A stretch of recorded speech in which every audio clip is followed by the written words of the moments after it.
When big city tycoon Jake Renshaw returns home after 20 years to find his family farm and first love on the verge of collapse, buried truths and old flames reignite.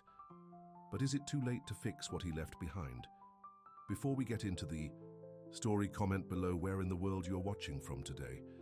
The morning sun beat down on Willow Hill Farm as Emma Lee Carter wiped the sweat from her brow. At 39, her hands were calloused from years of farm work, but she didn't mind. This land was the closest thing to home she'd ever known. "Martin," she called out to one of the farmhands, "those fence posts won't fix themselves." Emma checked her watch and sighed. She needed to get to the hospital to check on Thomas Renshaw. The old man had suffered a stroke 3 days ago, and without him everything felt like it was falling apart. As she climbed into her faded blue pickup truck, her phone rang. The hospital. Emma's heart raced as she answered. "Miss Carter, Mr. Renshaw is awake. He's asking for his son." Emma gripped the steering wheel tighter. "I'll be right there." The hospital corridors were too bright, too sterile compared to the earthy tones of the farm. Emma found Thomas propped up in bed, looking frail but alert. "Emma," he said, his voice raspy. "You called him, didn't you?" She nodded. "I had to, Thomas. He deserves to know." Thomas closed his eyes. "After 20 years of silence, you think he cares?" "He's your son." Thomas turned his face toward the window. "He stopped being my son the day he walked out that door." Emma sat beside the bed and took his weathered hand in hers. "People change, Thomas. Maybe Jake has too." The mention of his name hung in the air between them. Jake Renshaw, the boy who'd left them all behind. Jake stared at the New York skyline from his corner office on the 47th floor. At 42, he had everything he'd ever wanted: success, money, freedom from his past. His assistant knocked and entered without waiting for a response. "Mr. Renshaw, your 2 o'clock called to reschedule, and there's been 3 messages from a woman named Emma Carter. She says it's about your father." Jake felt something cold settle in his stomach. "My father?" "She says he's had a stroke. He's at Mercy General in Willow Hill." Jake turned back to the window, memories flooding back unwanted. The smell of hay in summer, his mother's laugh, the last fight with his father before he left for good. "Book me on the next flight to Nashville," he said finally, "and cancel my meetings for the rest of the week." His assistant nodded, surprised at the sudden change in plans. "Of course. Should I tell Ms. Carter you're coming?" Jake loosened his, "No, I'll handle it myself." The rental car seemed too fancy for the dusty roads of Tennessee. Jake drove slowly, reacquainting himself with landmarks he'd tried to forget. The old Miller place, the creek where he'd fished as a boy, and finally, the dirt road leading to Willow Hill Farm. What he saw made him slam on the brakes. The once pristine white fences were gray and splintered. The barn roof sagged dangerously. Fields that should have been bursting with crops were overgrown with weeds. Jake felt anger rising in his chest. This was what his father had done with his legacy. Let it fall to pieces. He parked in front of the farmhouse, still sitting with its wraparound porch like a holdout from another century. Before he could get out, a truck pulled in behind him, blocking his exit. A woman jumped out, marching toward him with purpose. Her jeans were worn at the knees. Her flannel shirt rolled up to the elbows, revealing tanned arms. Her brown hair was pulled back in a messy ponytail, and her eyes flashed with recognition. "Well, well," she said. "Look who finally decided to come home." Jake stepped out of the car, straightening to his full height. "Emma Carter." She crossed her arms. "You remember me? I'm shocked." The little girl with pigtails who used to follow him around had grown into a woman with fire in her eyes and an edge to her voice. "How's my father?" Jake asked, ignoring her tone. "Alive." "No thanks to you." Emma's gaze traveled over his expensive suit and watch. "Nice of you to squeeze us into your busy schedule." Jake felt his temper flare. "I came as soon as I heard. I have a life in New York, you know." "And your father had a stroke here," Emma shot back. "He's been asking for you for 3 days." Guilt mingled with resentment in Jake's chest. "I didn't know. No one called until today." Emma's expression softened slightly. "I've been calling your office all week. Your assistant kept saying you were in meetings." Jake made a mental note to fire his assistant when he got back. "I'm here now. I'd like to see him." Emma nodded and gestured to her truck. Get in. I'll drive you to the hospital. I have my own car, and I know which room he's in. Emma didn't wait for his response, just climbed back into her truck and started the engine. Jake hesitated, then followed, sliding into the passenger seat of the beat-up vehicle. It smelled like hay and something sweet. Lavender, maybe. The same scent his mother used to wear. What happened to this place? He asked as they drove back down the dirt road. Emma kept her eyes on the road. Your father's been sick for a while. Before the stroke, I mean. And you've been taking care of him. Jake studied her profile. Why? Someone had to. The simplicity of her answer made Jake uncomfortable. You're not family. Emma's knuckles whitened on the steering wheel. Family is more than blood, Jake. It's who stays when things get hard.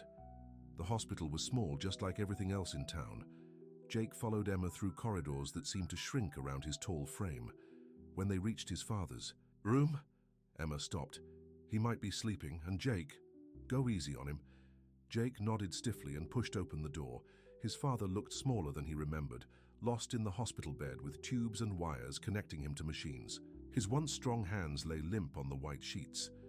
Jake stood frozen in the doorway, unprepared for the wave of emotions that hit him. Thomas opened his eyes slowly. Recognition dawned, followed by something Jake couldn't read. So, Thomas said, finally, the prodigal son returns. Jake moved to the bedside. Hello, Dad. They stared at each other, 20 years of silence between them. You look like a banker, Thomas said, investment manager. Thomas nodded. Big difference. Jake fought the urge to walk right back out the door. How are you feeling? Like I had a stroke. His father's sarcasm hadn't dulled with age.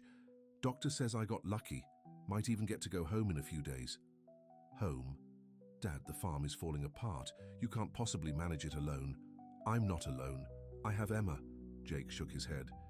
Emma is not your responsibility, and the farm is too much work for just 2 people.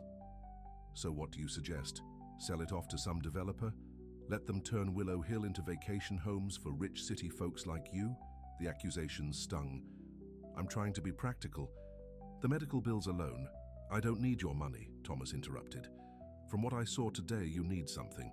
Thomas turned away. I need my son, but he left a long time ago. Jake's phone buzzed in his pocket. New York calling. He ignored. I'm here now, he said quietly. Thomas looked back at him, eyes suddenly tired. For how long? Jake had no answer. Emma waited in the corridor, giving father and son their privacy. Her mind drifted to the past, to the gangly teenage Jake who taught her to skip stones across the pond, who'd let her tag along when he didn't think anyone was watching, and to later years, when he'd grown tall and handsome, when her childish adoration had bloomed into something more. The door opened and Jake emerged looking troubled. How'd it go? She asked. About as well as you'd expect. Jake ran a hand through his dark hair. He's as stubborn as ever. Emma smiled, despite herself. Like father, like son. Jake shot her a look but didn't argue. The doctor says he can go home in a few days, but he'll need care. The farm is in no condition. I've been managing, Emma cut in defensively. Barely, from what I saw. Jake's tone softened. Emma, why did you stay? All these years? The question caught her off guard.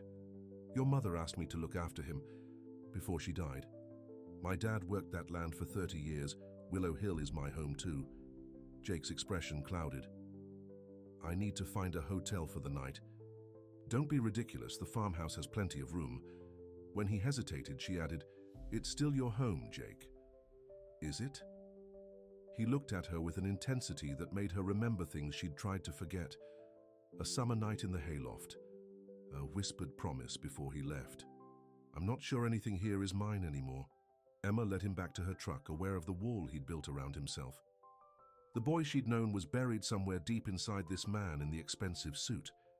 As they drove, Jake broke the silence. There's a developer who's been calling Dad, offering a lot of money for the land. Emma's hands tightened on the wheel. I know. Green Valley Properties. Your father turned them down 3 times. Maybe he should reconsider. Emma slammed on the brakes, turning to face him. Are you serious? That farm has been in your family for generations. It's just land, Emma. and it's worth a fortune to the right buyer. It's not just land, it's history. It's memories, it's your heritage. Jake's jaw tightened. My heritage.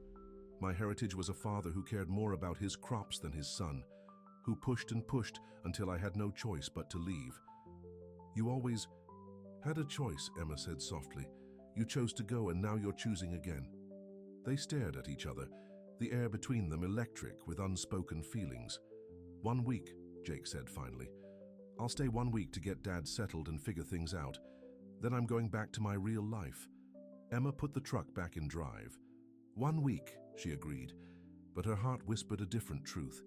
Once Jake Renshaw saw what was still here, what he'd left behind, she wasn't sure he'd find it so easy to leave again. As they pulled up to the farmhouse, the setting sun painted the fields gold. For just a moment, Jake saw Willow Hill as it once was, beautiful, thriving home. Then reality returned. The sagging porch, the peeling paint, the weight of the past. He was back where he'd started, but this time he told himself he wouldn't let this place, or the woman beside him, get under his skin. He'd do what needed to be done, and then he'd leave, just like before. The farmhouse kitchen looked exactly as Jake remembered, the oak table with its scratched surface, the old refrigerator that hummed too loudly, the gingham curtains his mother had sewn by hand. Jake ran his fingers along the edge of the counter, memories washing over him. Emma moved around the kitchen with practiced ease, making coffee. You can take your old room upstairs. I've been staying in the guest room. You live here? Jake couldn't hide his surprise. Your father needed someone close by. It just made sense. She handed him a steaming mug. The roof leaks a bit over the east side, so stay clear if it rains.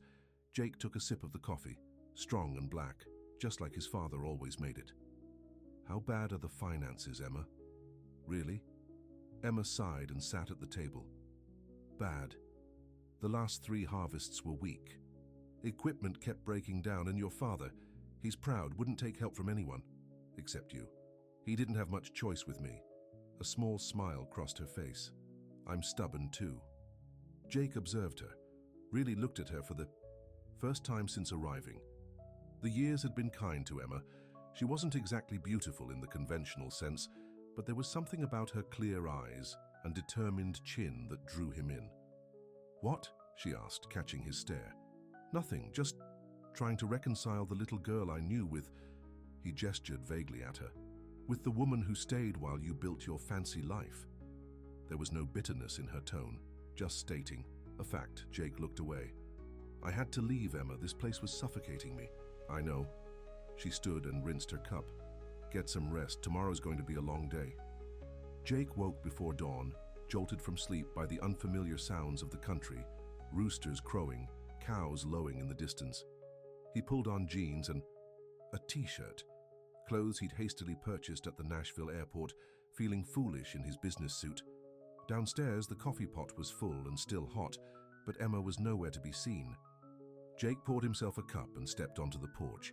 The sun was just beginning to rise, painting the fields in soft pinks and golds. Off in the distance, he spotted Emma's figure, walking the fence line, hammer in hand. Something tugged at his heart, admiration perhaps, or guilt. Without thinking too much about it, he found himself walking toward her.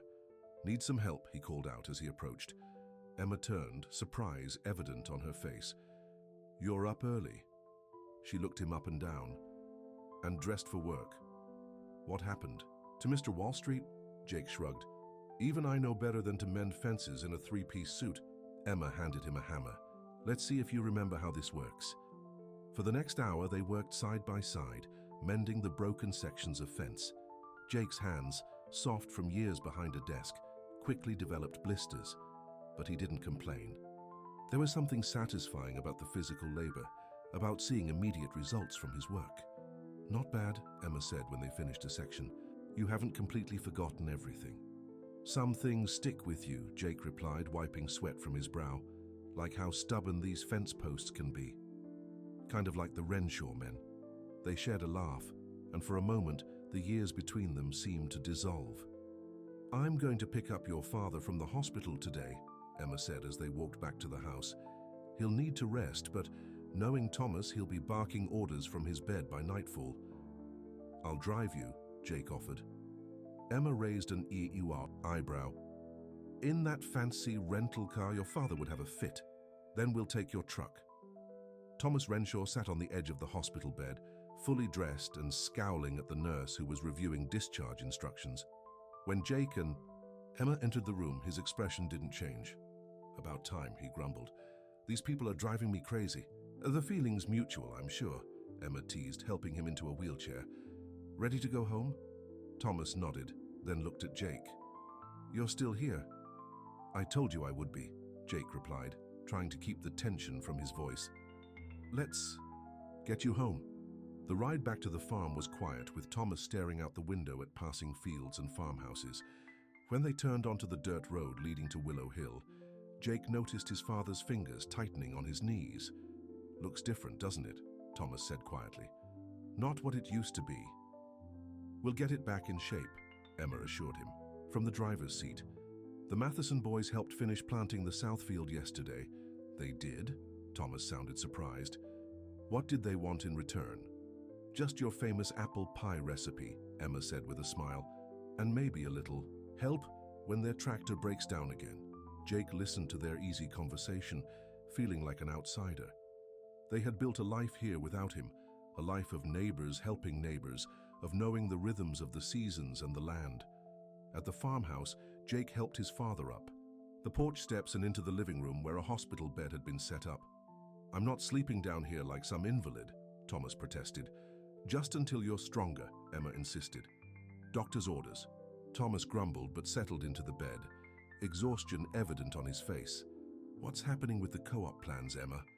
Emma glanced at Jake before answering. "We can talk about that later. You need to rest." "What co-op?" Jake asked. Emma sighed. "I've been working on starting an heirloom seed cooperative, using Willow Hill as the base of operations." Thomas nodded. "It's a good plan, sustainable, forward-thinking." Jake felt a flicker of irritation. "And when were you going to mention this to me?" "When it became relevant," Emma replied coolly. "It's not like you've shown much interest in the farm's future." "I'm here, aren't I?" "For a week," Emma reminded him. "Then back to New York, right?" Thomas watched the exchange with interest. "Some things never change," he muttered. "You two still bicker like cats and dogs." Emma's cheeks flushed. "I need to check on the chickens," she said, and hurried out the door. Left alone with his father, Jake felt the weight of unspoken words between them. He busied himself adjusting pillows and checking that water was within reach. "She loves this place," Thomas said finally. "More than anyone has a right to love land that isn't theirs." Jake nodded. "Why didn't you tell me things were this bad?" Thomas let out a bitter laugh. "Would you have answered if I called? 20 years, Jake? Not even for your mother's funeral?" The accusation hit like a physical blow. "I couldn't or wouldn't."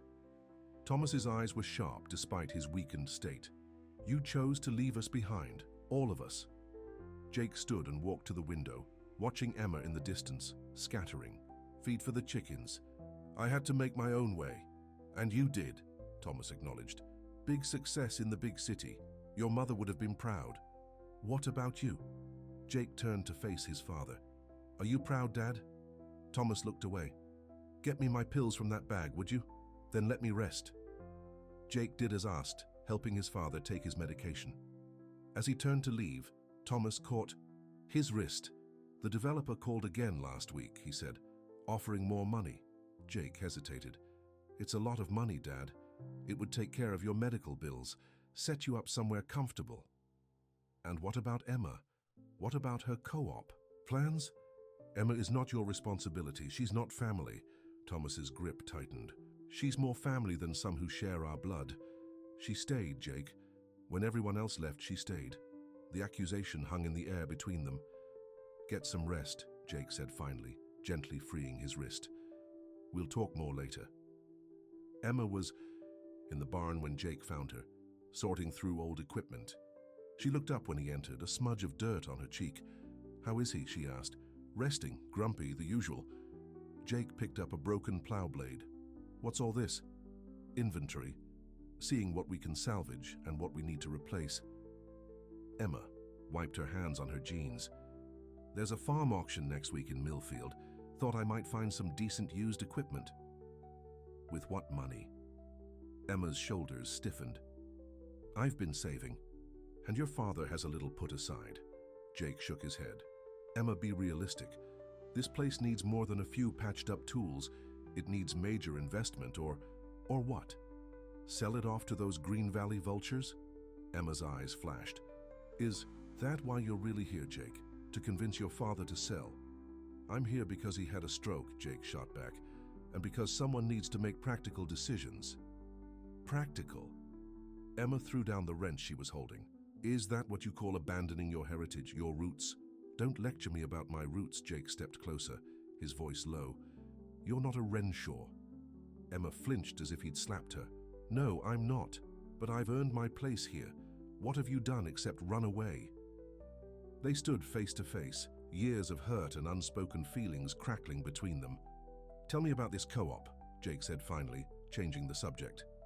Emma hesitated, then nodded. Follow me. She led him to the small office off the kitchen, where papers and diagrams covered a worn desk. Heirloom seeds are a growing market. People want to grow food the way their grandparents did, natural, diverse, adapted to local conditions. She showed him business plans, projections, letters of interest from local farmers. Willow Hill would be the perfect hub. We have the land, the storage barns, and your father's knowledge of traditional farming methods. Jake studied the paperwork, genuinely impressed by the thoroughness of her plan. You've put a lot of work into this. It's not just a job for me, Emma said softly. It's a mission, preserving something valuable before it disappears forever. Their eyes met, and Jake felt something shift inside him. When does this launch?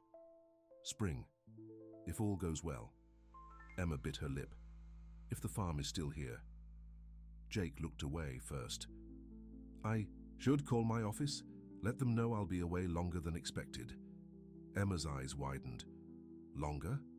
A few more days, to help get things organized here. A smile touched Emma's lips. The great Jake Renshaw taking time off work? I'm shocked. Jake found himself smiling back.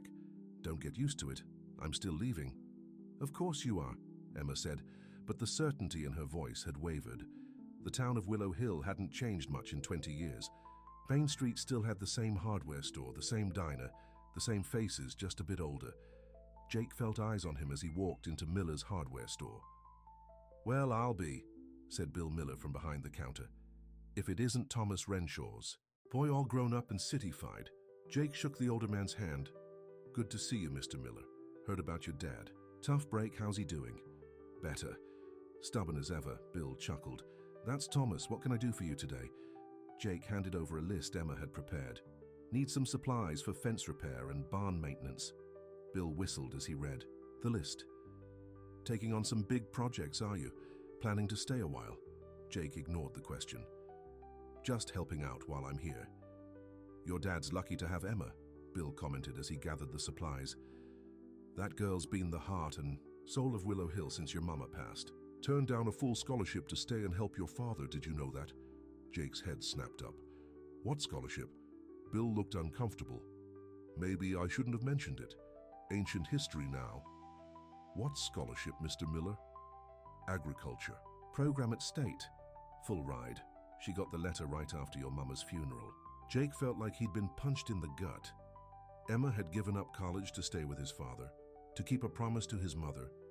Your total's 8742, Bill said, changing the subject. And Jake, don't be too hard on your daddy. He did the best. He could after you left, we all did. Jake drove back to the farm slowly, his mind racing. When he pulled up to the house, he saw his father sitting on the porch in a rocking chair, Emma beside him. They were deep in conversation, and for a moment, Jake felt a stab of jealousy. They looked comfortable together, like family. Look who's not following doctor's orders, Jake called out as he approached. Thomas waved dismissively. Can't keep a man prisoner in his own house. I told him 15 minutes, then back to bed, Emma explained. He's as stubborn as a mule. Runs in the family, Jake replied, setting down the supplies. I hear you turned down a scholarship to stay here, Emma. Emma's smile faded. She shot a look at Thomas, who looked equally uncomfortable. "Who told you that?" she asked. "Bill Miller. Is it true?" Emma stood up. "It was a long time ago. It doesn't matter now." "It matters to me," Jake insisted. "Why would you give up college for this place?" "For your mother," Thomas said quietly. "She made Emma promise to look after me if anything happened to her. And then she got sick, and you left, and—" He trailed off. Emma put a hand on Thomas's shoulder. "I made my choice, Jake. I don't regret it." "But why?" Jake pressed. "This farm was never your responsibility." "Because I loved your mother too," Emma said, her voice breaking. "And I loved—" She stopped herself. The air between them crackled with tension and unspoken words. Thomas broke the silence. "Time for my medicine. Help me inside, would you, Emma?" As Emma helped Thomas to his feet, Jake noticed how gently she supported him, how comfortable they were together. The bond between them was something Jake couldn't understand. Forged. In his absence, in the years he'd chosen to forget. "Jake," Emma called over her shoulder, "there's a town meeting tonight about the Green Valley development. You should come." Jake nodded, watching them disappear into the house. He sat in the rocking chair his father had vacated, looking out, over the fields of Willow Hill.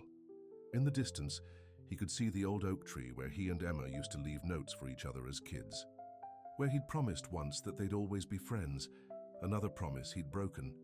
As the sun began to set, painting the farm in golden light, Jake thought about choices and consequences, about the life he'd built in New York and the one he'd abandoned here. About Emma, who'd given up her dreams to keep his fathers alive. For the first time since arriving, Jake wondered if he'd been the one who'd made the wrong choice all those years ago. The town hall was packed with familiar faces. Jake hung back, near the entrance, uncomfortable with the stares and whispers as people recognized him. He spotted Emma near the front, talking animatedly with a group of local farmers. Mayor Wilson, a balding man with thick glasses, called the meeting to order.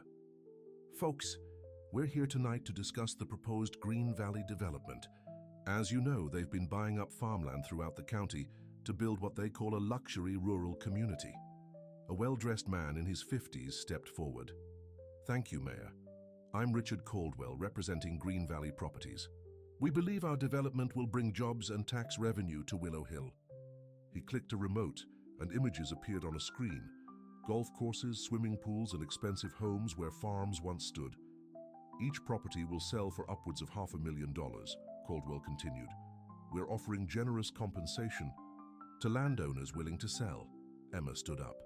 "And what happens to the farming community that's been here for generations? To the families who depend on this land for their livelihood?"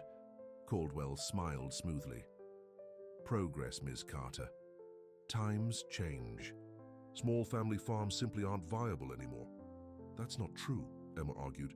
"The Heirloom Seed Co-op I'm organizing has already gained interest from markets as far away as Nashville. People care about where their food comes from." "A charming idea," Caldwell said dismissively, "but hardly a long-term solution." Jake found himself moving forward, drawn into the debate despite himself. What percentage of local people would be able to afford these luxury homes? Caldwell turned, surprise registering on his face as he recognized Jake. "Mr. Renshaw, we've been trying to reach your father about his property. It's a key piece in our development plan." "I'm aware," Jake said coolly. "And you haven't answered my question. Our homes will appeal to a certain demographic, yes, but the construction and service jobs will benefit locals. Low-paying jobs after you've taken away their land," Jake pointed out. "Seems like a raw deal." Emma's eyes widened with surprise as Jake defended the community he'd once been so eager to leave. "I was under the impression that you, of all people, would understand the value of progress, Mr. Renshaw," Caldwell said. "After all, you left this place behind for bigger opportunities." The comment stung, especially with so many familiar faces watching. "I left," Jake acknowledged, "but that doesn't mean I want to see Willow Hill turned into a playground for the wealthy at the expense of people who've worked this land for generations." Emma was staring at him, a mix of confusion and hope in her eyes. Mayor Wilson cleared his throat. "Let's open the floor for questions." For the next hour, Jake listened as his former neighbors voiced concerns about water rights, property values, and the future of farming in the county. Emma spoke passionately about sustainable agriculture and the importance of preserving farmland. As the meeting ended, Caldwell approached Jake. "I'd like to set up a meeting with you and your father. Our offer for Willow Hill Farm is very generous, more than fair given its current condition." "I'll talk to my father," Jake replied non-committally. Caldwell handed him a business card. "Smart man. You know as well as I do that sentiment doesn't pay the bills." As the man walked away, Emma appeared at Jake's side. "That was unexpected," she said quietly. "You defending the farm community?" Jake shrugged. "Just asking the questions no one else was asking." "Right," Emma said skeptically. "Nothing to do with actually caring about this place. Don't read too much into it, Emma." "Would I ever?" She smiled, touching his arm briefly. "Your father will be wondering where we are." The simple touch sent an unexpected jolt through Jake. He followed her out to the parking lot, aware of people watching them leave together. "Jake Renshaw!" a voice called out. Jake turned to see Martha Johnson, his high school English teacher, hurrying toward them. "I thought that was you. How long has it been?" 20 years, Mrs. Johnson," Jake replied, accepting her hug. "And look, at you now, all grown up and successful." She beamed at him. "Are you back to stay?" Before Jake could answer, Emma cut in. "He's just helping out while Thomas recovers." Mrs. Johnson looked between them, her eyes twinkling. "Well, it's wonderful to see you two together again. You were always such good friends." "We should get back," Emma said, a flush creeping up her neck. "Thomas will be waiting up." Mrs. Johnson nodded. "Give him my best. And Jake, don't be a stranger this time." As they walked to Emma's truck, Jake could feel the weight of the town's expectations.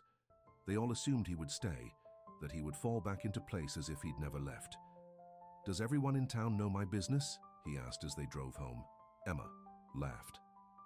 "Welcome back to small-town life. Privacy is just an illusion here." "I'd forgotten that part," Jake admitted. "In New York, I can go days without speaking to my neighbors." "Sounds lonely." Jake had never thought of it that way. "It's just different." They drove in silence for a while until Emma said, "You surprised me tonight, standing up to Caldwell like that." "Don't make too much of it. I just don't like being manipulated." Emma gave him a sidelong glance. "Keep telling yourself that." Thomas was still awake when they returned, sitting up in his makeshift bed with a stack of old photo albums. "How was the meeting?" he asked as they entered. "Interesting," Emma replied, helping him arrange his pillows. "Your son actually defended Willow Hill against the developer."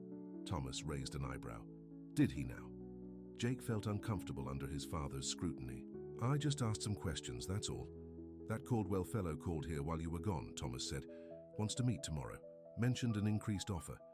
Jake and Emma exchanged glances. "What did you tell him?" Emma asked cautiously. "That he could come by at noon." Thomas closed the photo album. "Might as well hear what he has to say." "Dad," Jake began, but Thomas held up a hand. "I'm not saying I'll sell, but I'm not a fool, Jake. This place isn't what it was and my medical bills aren't getting any smaller." Emma's face fell. "Thomas, the co-op plan is a good one," Thomas finished for her. "But it'll take time to turn a profit. Time I might not have." The blunt statement hung in the air. "Don't talk like that," Emma said firmly. "You've got plenty of years left in you." Thomas smiled weakly. "Maybe so, but a man has to be practical." He looked at Jake. "Isn't that what you're always saying, son?" Jake nodded, feeling caught between his father's reality and Emma's dreams. "We'll talk about it tomorrow," Emma said, reaching for Thomas's medication. "Now take your pills and get some sleep." As Emma helped Thomas settle in for the night, Jake wandered into the kitchen. He found himself staring at the refrigerator, covered with yellowing photos and notes. A child's drawing signed Emma, age 8, a newspaper clipping about local crop prices. And there, half hidden behind a takeout menu, a photo of himself at 18, arms slung casually around a teenage Emma at the county fair. He was so absorbed in the memory that he didn't hear Emma enter the kitchen. "Your last summer here," she said, startling him, "before you left for Harvard." Jake nodded, touching the photo. "You were just a kid." 16, Emma corrected him. Not quite a kid anymore. Something in her tone made Jake turn to look at her. Emma, about back then, Ma, she shook her head. Ancient history. Is it? Jake stepped closer. You gave up a scholarship to stay here after my mother died. Why? Emma looked away. I told you, I made a promise. To my mother. But that's not the whole story, is it? Emma met his gaze, a hint of defiance in her eyes. Does it matter now you left? I stayed. We both made our choices. And if I'd known about the scholarship, would that have changed things? You did know, Emma said quietly. I wrote to you about it. 3 letters. You never answered. Jake felt the blood drain from his face. I never got any letters. I sent them to your dorm address, the one your mother had. Emma, I swear to you I never received them. Jake ran a hand through his hair, realization dawning. My father. He must have... Don't. Emma interrupted. Don't blame him. It doesn't matter anymore, but it did matter. The thought that his father might have intercepted Emma's letters, keeping them from him all these years, made Jake's blood boil. I'm going to ask him, Jake said, turning toward the living room. Emma caught his arm. Not tonight. He needs to rest. Her hand was warm on his skin. Some truths can wait until morning. Their eyes locked, and Jake became acutely aware of how close they were standing, of how the years had transformed the girl who'd followed him around into a woman he barely knew, yet somehow recognized in his core. I should probably get some sleep, Emma said, dropping her hand. Big day tomorrow with Caldwell coming. Jake nodded, not trusting himself to speak. As Emma turned to leave, he found his voice. If you had gone to college, what would you have done after? What was your dream? Emma paused in the doorway, looking back at him with a sad smile. This, she said simply. It was always this, just with you still in it. She left him standing in the kitchen, her words hanging in the air between them like a ghost of what might have been. Jake couldn't sleep. His mind raced with thoughts of intercepted letters and roads not taken. Around 2 a.m., he gave up, pulling, on jeans and a sweatshirt before heading downstairs. He checked on his father, who was sleeping soundly, then slipped outside. The night was clear, stars scattered across the sky like diamonds on black velvet. Jake breathed in the clean country air, so different from the city smells he'd grown accustomed to. His feet carried him without conscious thought to the old barn. Inside, the familiar smells of hay and leather welcomed him. He found the ladder to the hayloft and climbed up, exactly as he had done countless times as a boy. The hayloft looked smaller than he remembered, the ceiling lower. Moonlight streamed through gaps in the roof, illuminating dust motes floating. In the air, Jake sat on a bale of hay surrounded by memories. Couldn't sleep either. Jake nearly jumped out of his skin. Emma stood at the top of the ladder, a blanket wrapped around her shoulders. Sorry, she said, moving to sit beside him. Saw the barn light from my window. Just restless, Jake admitted. Too many ghosts. Emma nodded, understanding. This was always your thinking spot. You remember that? I remember everything about you, Jake. The simple honesty in her voice caught him off guard. They sat in companionable silence for a while, gazing out the small window at the star-filled sky. My life in New York, Jake said finally. It's nothing like I thought it would be. How so? Jake struggled to find the words. It's successful on paper. Good job, nice apartment, plenty of money, but sometimes I wonder if I'm actually happy or just comfortable. Emma didn't respond right away. When she did, her voice was gentle. What would make you happy, Jake? I don't know anymore. He turned to look at her, illuminated in the soft moonlight. What about you? Are you happy here? Emma considered the question. Most days I love this land. I believe in what I'm doing with the co-op. But sometimes I wonder what might have been. She pulled the blanket tighter around her shoulders. If I'd gone to college, if you'd stayed, if your mother hadn't gotten sick. Too many ifs, Jake said softly. Life is full of them. Emma's eyes met his. The trick is not to get lost in what might have been. Jake found himself reaching for her hand. That last summer before I left, we were close, weren't we? Emma's fingers intertwined with his. We were. I think I was falling in love with you, Jake admitted, the words surprising even himself. But I was so determined to leave, to prove myself. And I was just the caretaker's daughter, Emma said, a hint of old pain in her voice. Not part of your grand plan. That wasn't it at all, Jake protested. You were so young, and I was selfish, focused only on getting away from my father. And now? Emma's question hung in the air between them. Jake leaned closer, drawn to her, like a magnet. Now I'm wondering if I've been running from the wrong things all along. Their lips met, hesitantly at first, then with growing certainty. 20 years of distance dissolved in an instant, replaced by a connection that had never truly broken. When they finally pulled apart, Emma's eyes shimmered with unshed tears. "Jake," she whispered, "don't do this unless you mean it. I can't. Watch you leave again." Jake brushed a strand of hair from her face. "I don't know what happens next. I just know that right now, for the first time since I came back, something feels right." Emma rested her head on his shoulder, and they sat together in silence, watching the moon's slow journey across the sky. The problems awaiting them in the morning, his father's health, the developer's offer, Jake's life in New York, seemed distant and unimportant compared to the simple truth of being together in this moment. "We should go back to the house," Emma said eventually. "It's late." Jake nodded, but neither of them moved. They were suspended in time, in a pocket of possibility. That might vanish with the morning light. "Whatever happens tomorrow," Jake said, "I want you to know something." "What's that?" "If I had gotten your letters, if I had known what you were giving up to stay here, I might have made different choices." Emma's smile was bittersweet. More ifs. "Maybe it's not too late to change the ending," Jake suggested quietly. Before Emma could respond, a crash sounded from below, followed by a moan of pain. "Dad?" Jake called out, jumping to his feet. He hurried to the ladder, scanning the barn floor below. There, in a crumpled heap at the foot of an overturned ladder, lay Thomas. "Call an ambulance!" Jake shouted to Emma as he raced down the ladder. He reached his father's side in seconds, heart pounding with fear. Thomas was conscious but disoriented, blood trickling from a cut on his forehead. "Jake," he mumbled, "what are you doing in the barn?" "What am I doing? What are you doing out? Of bed?" Jake carefully checked his father for injuries. "Can you move your legs?" Thomas nodded weakly. "Not paralyzed, just stupid. Thought I heard voices, came to check." Emma appeared beside them, phone in hand. "Ambulance is on the way, they said not to move him." Jake looked up at her, fear evident in his eyes. "He was looking for us if we hadn't been up in the loft." "Don't," Emma said firmly. "This isn't your fault."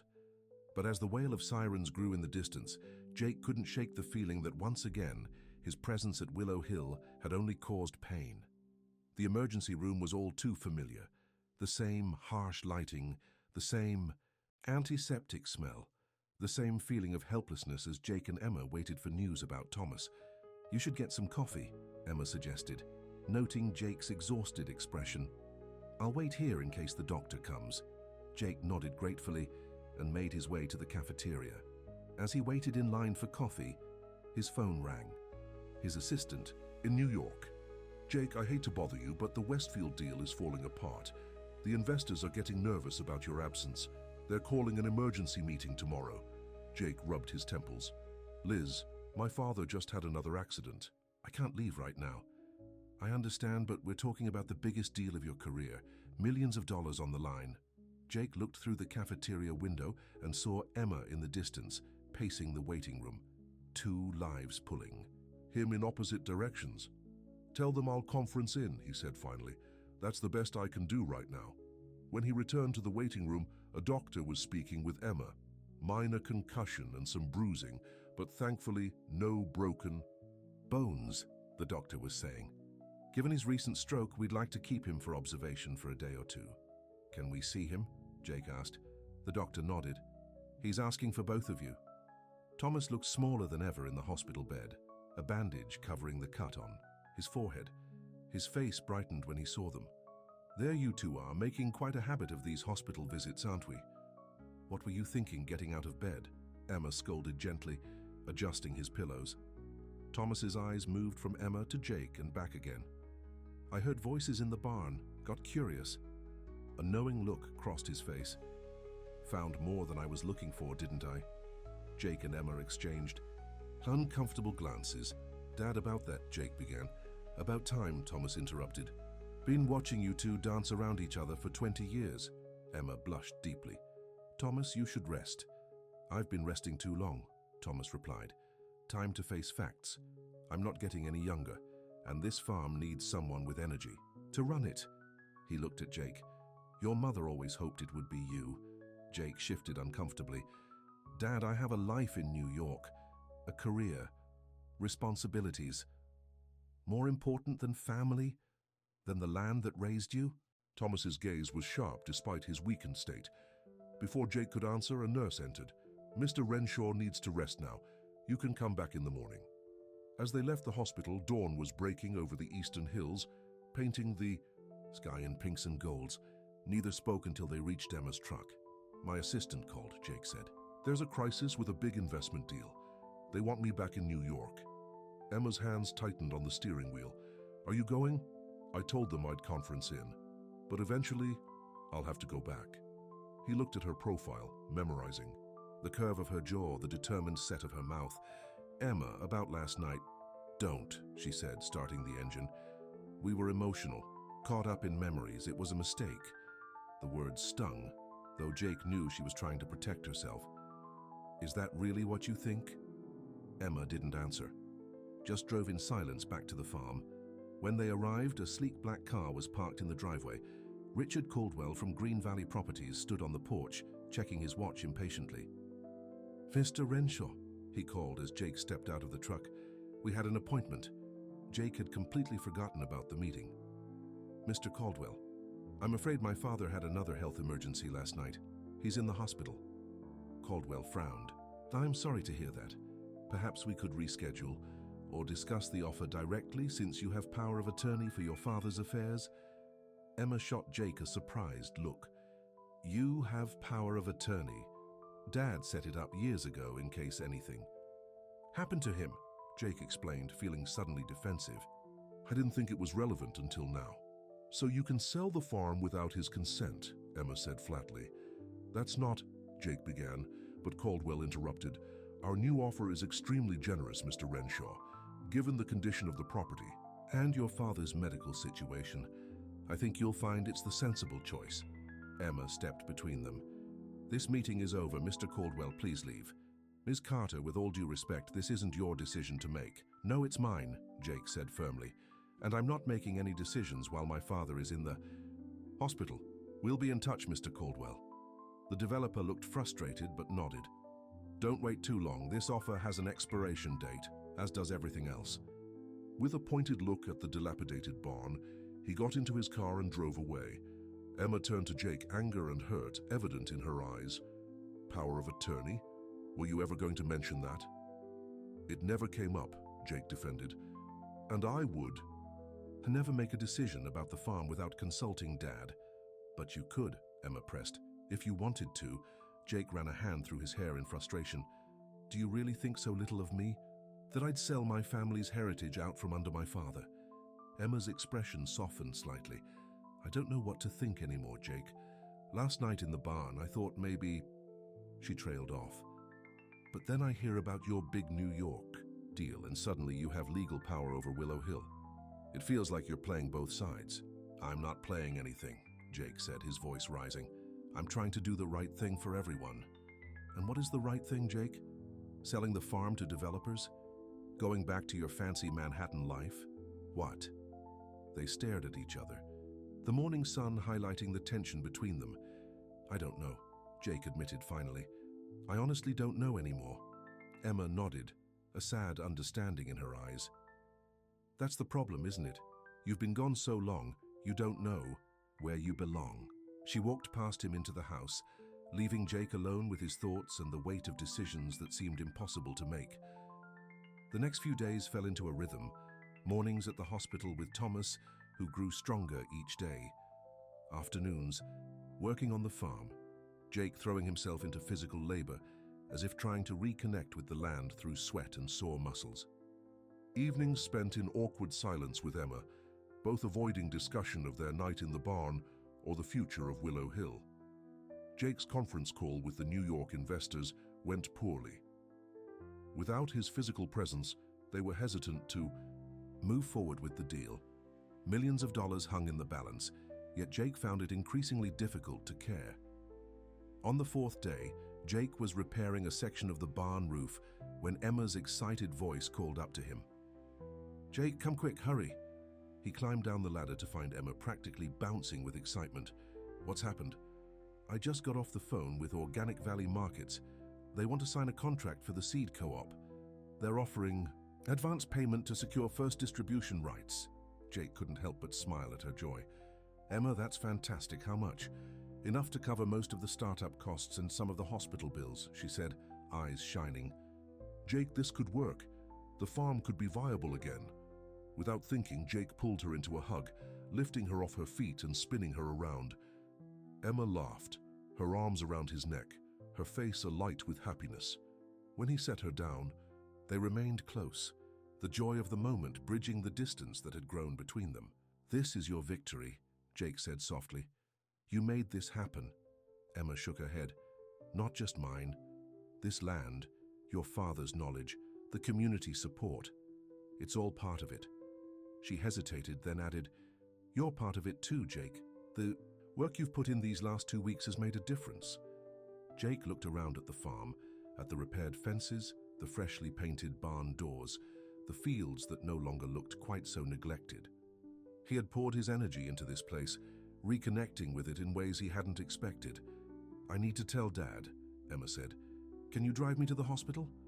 Thomas was sitting up in bed, color returned to his cheeks, when they arrived with the news. "I knew you could do it, girl," he said proudly when Emma told him about the contract. "Always had faith in your ideas." "This is just the beginning," Emma said. "Once we get the first harvest in, more contracts will follow." Thomas turned to Jake. "And what do you think of all this, son?" Jake smiled genuinely. "I think it's brilliant. Emma's created something sustainable that honors the land and the farming tradition." Thomas studied his son's face.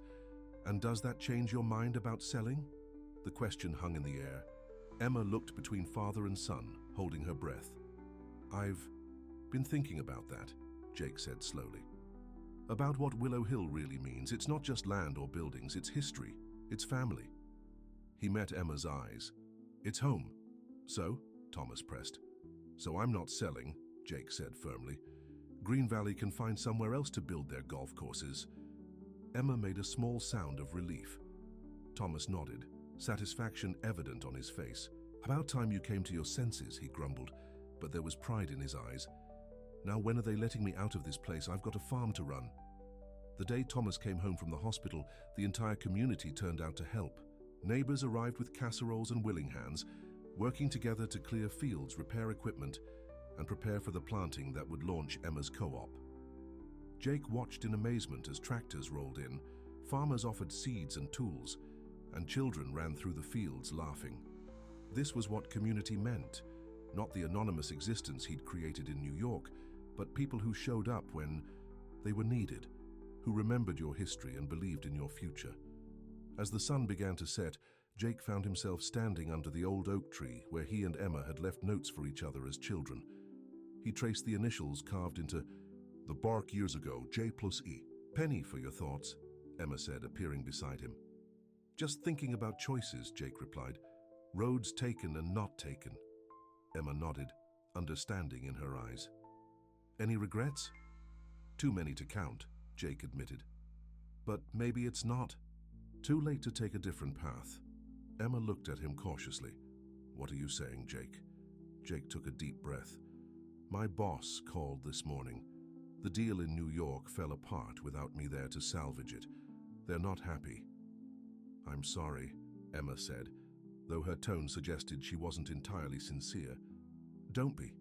For the first time in years, I felt relieved, like a weight had been lifted. Jake turned to face her fully. "I've been chasing the wrong dream, Emma. Success isn't about corner offices and investment deals. It's about building something that matters." Hope flickered in Emma's eyes. "And what matters to you, Jake?" "This land, my father, the community." He reached for her hand. "You." Emma intertwined her fingers with his. "If this is another goodbye speech." "It's not," Jake interrupted. "It's a staying speech if you'll have me." Emma's eyes widened. "What about New York? Your job?" "I can find another job. I can't find another home." Jake stepped closer. "Or another you." "Jake Renshaw," Emma said, a smile breaking across her face. "Are you saying you're moving back to Willow Hill?" "I'm saying." "I never should have left," Jake replied, drawing her into his arms. "This land raised me. These people are my family. And you, Emma Lee Carter, are the one who saw what mattered when I was too blind to see it." Their lips met in a kiss that felt like coming home, like a promise 20 years in the making finally fulfilled. "We've got a lot of work ahead of us," Emma murmured against his lips. "The farm, the co-op, your father's recovery." "I'm not afraid of hard work," Jake said. "Not anymore."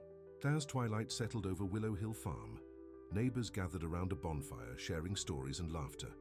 Thomas sat in a chair of honor, holding court with old friends, looking more alive than he had in years. And Jake and Emma moved among them hand in hand, no longer the boy who left and the girl who stayed, but partners in a future neither had dared to imagine. Later that night, as Emma and Jake walked back to the farmhouse under a canopy of stars, Jake stopped on the porch steps. "What is it?" Emma asked. Jake pulled an envelope from his pocket. "I found these in Dad's study while you were at the hospital yesterday. 3 letters, never opened, never sent, addressed to me at Harvard." Emma's hand flew to her mouth. "My letters?" Jake nodded solemnly. "He admitted he kept them from me, said he thought he was protecting me from distractions, from choosing the farm over my future." "And now?" Emma asked quietly. "Now I finally get to read them," Jake said. "And write my response 20 years late." Emma's eyes glistened with tears. "What will it say?" Jake drew her close, the letters pressed between them like a bridge connecting past and present. "It will say yes, to the scholarship you gave up, to the dreams you put on hold, to the future we could have had then and can still have now." Inside the farmhouse, Thomas watched from the window as his son and Emma embraced on the porch. He thought of his late wife, of promises kept and broken, of the stubbornness that had driven his son away and the love that had brought him back. "You were right, Mary," he whispered to the memory of his wife. "Love is stronger than pride. Just took me 20 years to see it." As spring bloomed across Willow Hill Farm, so too did new beginnings. Fields that had lain fallow burst with heirloom crops. The co-op took shape in the renovated barn.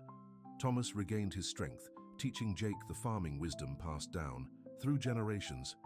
And each evening, Jake and Emma would sit on the porch swing, planning their future, making up for lost time. The day the first seeds from Emma's co-op shipped to markets across the state, Jake surprised her by getting down, on one knee in the middle of a field of sunflowers. 20 years ago, I left my heart at Willow Hill," he said, holding out a simple diamond ring. "I'm never leaving it, or you, again." Emma's tears fell like rain as she whispered, "Yes." The roots they'd left behind had grown stronger in their absence, waiting patiently for them to find their way home, to the land, to each other, to the truth that had been there all along. Some bonds can never truly be broken, only temporarily misplaced until the heart remembers where it belongs.